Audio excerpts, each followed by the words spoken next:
जीजा सूट ले आई हा। होलिया में पहनब नाही चोलिया हो, जीजा सूट ले आई हा। सूट ले आई हा, पियर सूट ले आई हा।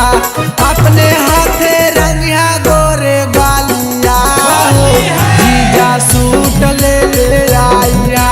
हासी दुश्मन संगे होलिया हो, जीजा सूट ले आई हा।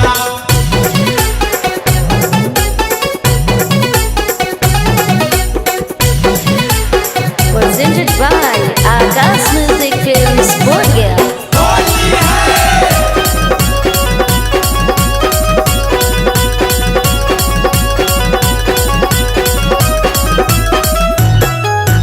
सूट पारा छूट मिली साली के सामान के, ठेकुआ में ठेका के खैहा पुआ पकावान के।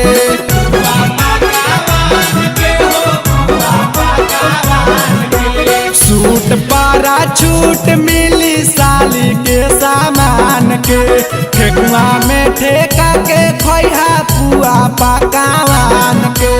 घोड़ी पर बनैहा रंग रंगोलिया हो, जीजा सूट ले आई हा।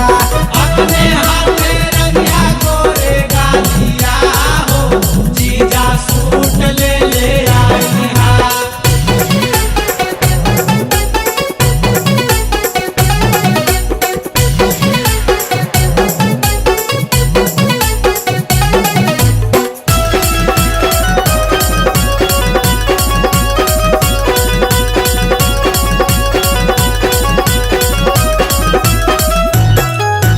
मिलल अभी मौका जीजा रंगे के शरीरिया, लहंगा उठा के डलिया लाला काया बिरिया।